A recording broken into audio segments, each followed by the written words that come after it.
Let this circle represent $1 million. This is what $10 million would look like. This is what $100 million would look like. And this is what $1 billion would look like.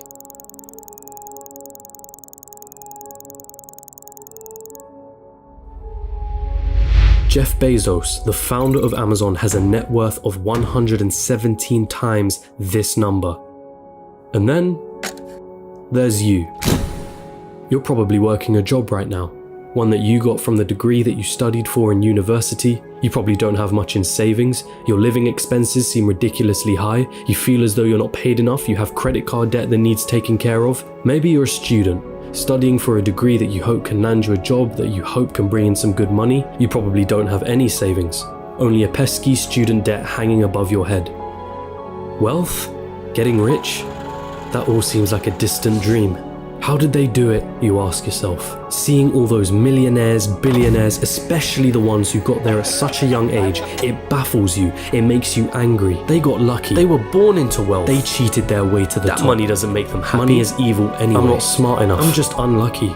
Those dreams you had of buying that mansion, your favorite sports car, paying off your mortgage, traveling around the world, they'll forever remain that way. Just dreams. Nothing more.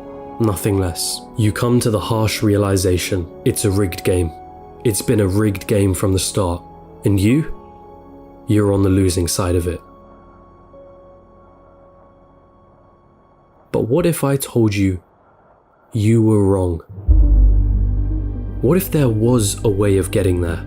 An actual equation to wealth, a science behind the way money works. What if you didn't have to abandon those dreams of paying off your parents' mortgage or traveling around the world? Would you call me a liar for saying so? I promise that I'm not, and by the end of this video you'll understand. There's a side to the coin that you're not being shown.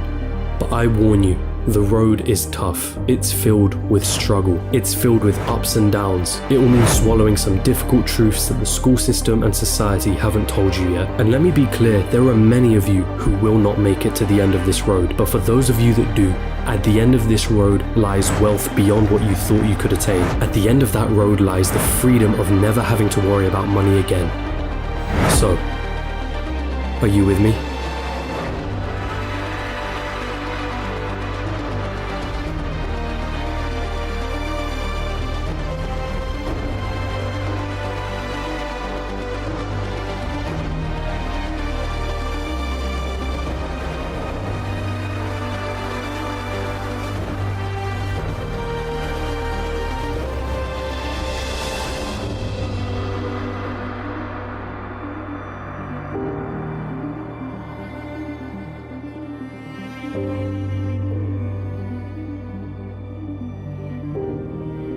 Still with me? Then let's not waste any more time. What do you really think about money? Is it something you work for? Is it earned or is it inherited? Is it the root cause of all evil? Are you desperate to have more of it? Have you been chasing it most of your life? Truth is, most of what you think about money has been influenced by your upbringing and environment. If you were born into a family that didn't have much money growing up, then you're more inclined to believe that you too will not grow up to have much money. Or perhaps you went on the complete opposite end and decided to make as much money as you can so that you will never be in that position again. The fact that your school didn't teach you much about this subject doesn't help things. And because of this, most of you are going to have false beliefs about money that aren't going to help you on this journey. Now stick with me here, because we're going to have to change the way you've been seeing money your whole life. Hollywood has always had a habit of depicting the wealthy and rich as evil, backstabbing, entitled, or corrupt individuals. If you won't get me a squirrel, I'll get one myself. Question is, have you bought into that stereotype? A recent report released by WealthX showed that of the world's ultra-wealthy, those that had a net worth of 30 million or more, 68% of them were self-made. And it seems like every other study backs up this conclusion. Warren Buffett? Self-made billionaire. Howard Schultz? Born in poverty. Oprah Winfrey? Born in poverty. Jeff Bezos? Self-made billionaire. Elon Musk? Self-made billionaire. Sarah Blakely? Self-made billionaire.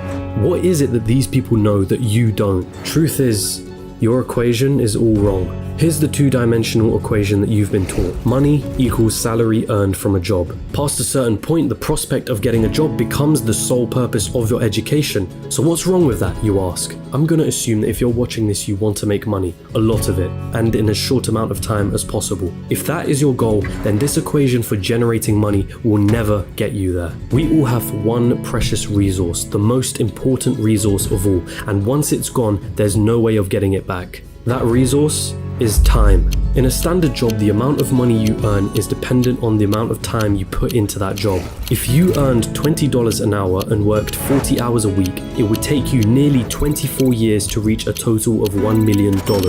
But that is without subtracting any taxes or any expenses that you will incur over 24 years. And let's not forget that inflation would make your $1 million less valuable. The reality is that on a salary of $20 an hour, you can only really be a millionaire at an old age by living frugally. And most of that precious resource known as time has slipped through your fingers. You traded all that time for money, and it wasn't even a substantial amount either.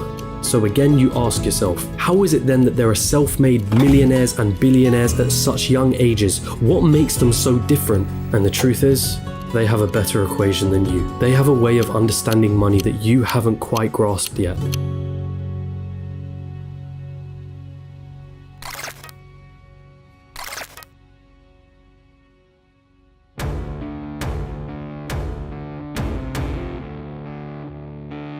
Pay very close attention now. Stop chasing money.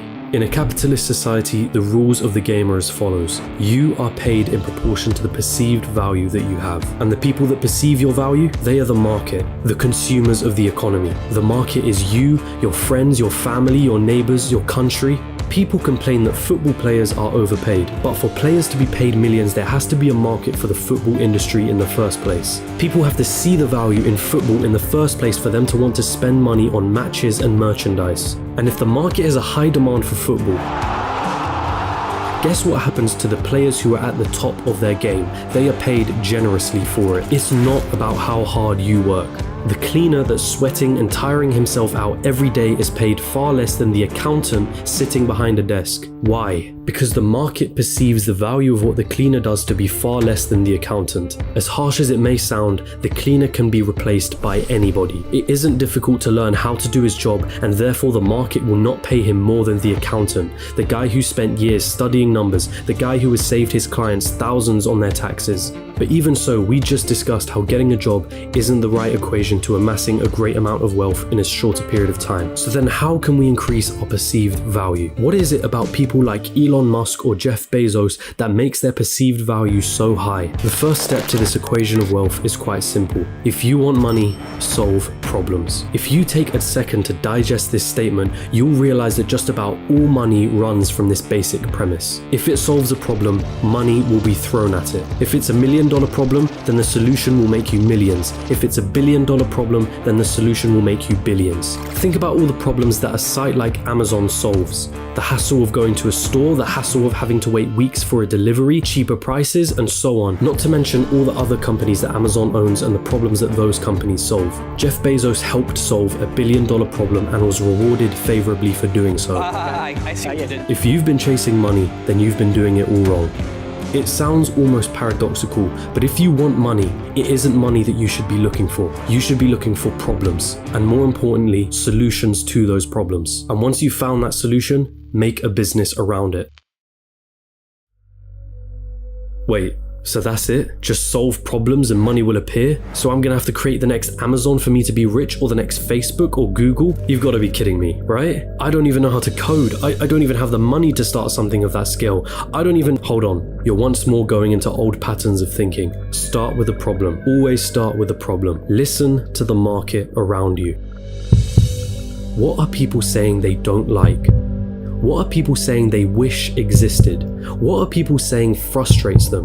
What do people think is incredibly inconvenient? Is that a problem that you can solve? And also, is it a problem that is worth solving?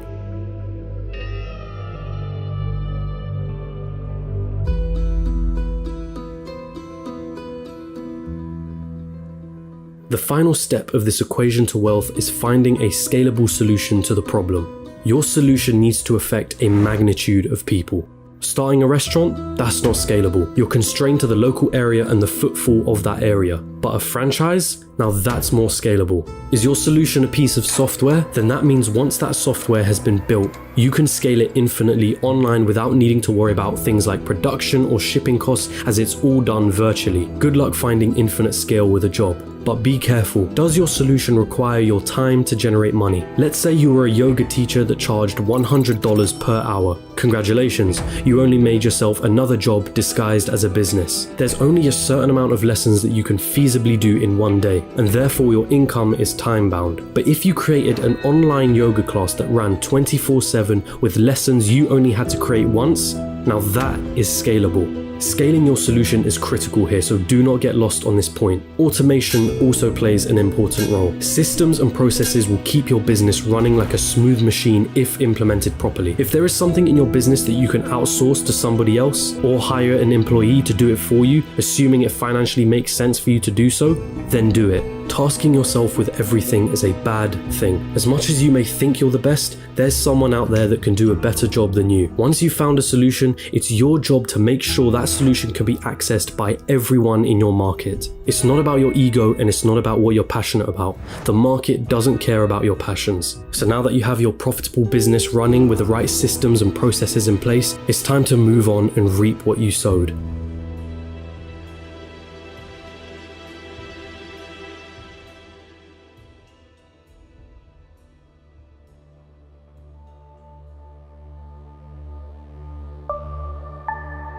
There are two likely paths you're going to face at this point. You either continue your business or cash in and sell it. This is the acquisition, the moment someone buys the solution that you spent years building a business around.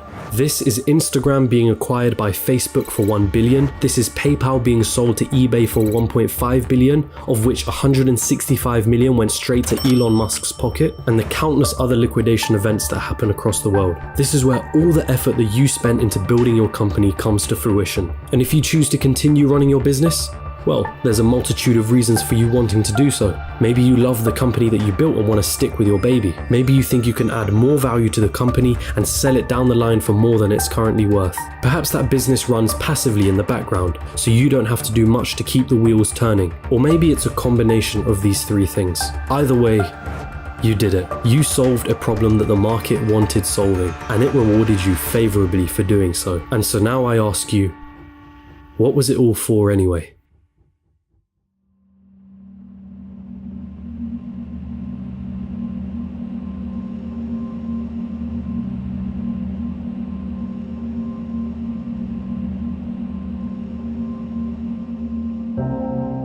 For most of you, it was never about the money. Money is just a piece of paper, a number on a screen. Its value is only backed up by our belief in its value. From the very start, this was never about the money. Paying off the mortgage, buying your dream car, traveling around the world, never having to worry about your financial situation, it's the freedom that you were looking for. Your destination wasn't anything monetary related. It was a feeling, a sensation, the ability to do what you want whenever you wanted without ever having to cast a thought towards, can I afford this? Have I used up all my holidays for the year? How am I going to pay the rent? Will I be able to live off my pension? What dreams will I have to sacrifice because I can't afford to pursue them? The most important lesson from this video was never about the nature of money. It was about the one valuable resource that we all have, the one resource we will never be able to reclaim: time. Is giving up a large chunk of your time towards a job that you probably don't like worth it? Is your life settled on working, coming home, watching the telly, sleeping, waking up the next day, and repeating the same cycle till you retire? How many more hours of your life do you let slip through because of this pattern? Or perhaps you're fine with that reality. Perhaps you have no other choice but to follow that path for the time being. And if that's the case, there's nothing to worry about. The most you got from this video was a little entertainment and maybe a change in perspective. But there are those of you that understand the other side. Those of you that have the desire to never need to worry about money ever again. And so I feel the need to remind you, stop chasing money. Chase problems and find the solution to those problems. This is the equation through which all money is found. If you desire liberty through never needing to worry about money ever again, then let solving problems be the meaningful struggle in your life. Does it mean you'll be happy at the end of the road? Does it mean you'll feel fulfilled? Only you can answer that question. But if your struggle is meaningful, then perhaps it's worth pursuing.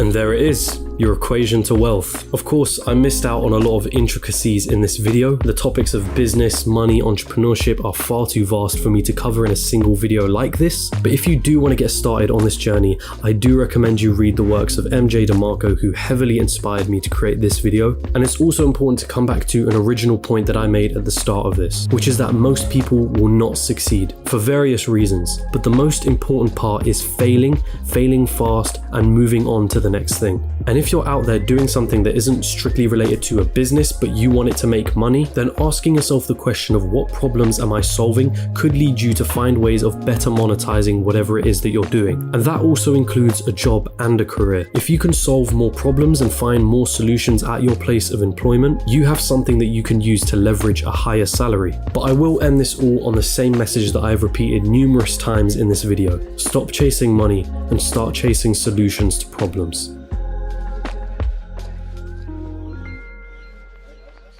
Hey, you've arrived at the end of the video, and thank you so much for watching, but don't click off just yet. I do want to take the time to say thank you very much for watching to the end. These things take quite a few sleepless nights to research, script, film, and edit, so you can't imagine how much I really do appreciate your support. If you genuinely enjoyed this video, then don't be shy, hit the like button, and if you disliked it, hit the dislike button twice just to be sure, and comment down below and let me know why. My goal with this channel has been to create entertaining documentary style videos on business, finance, and life in general. And if that sounds like something you'd be interested in and you'd want to tune in for more, hit the subscribe button and hit that notification bell. Make sure all your notifications are turned on. But with all of that being said, I hope you have a wonderful rest of the day. As per usual, my friends, hand to head, salute.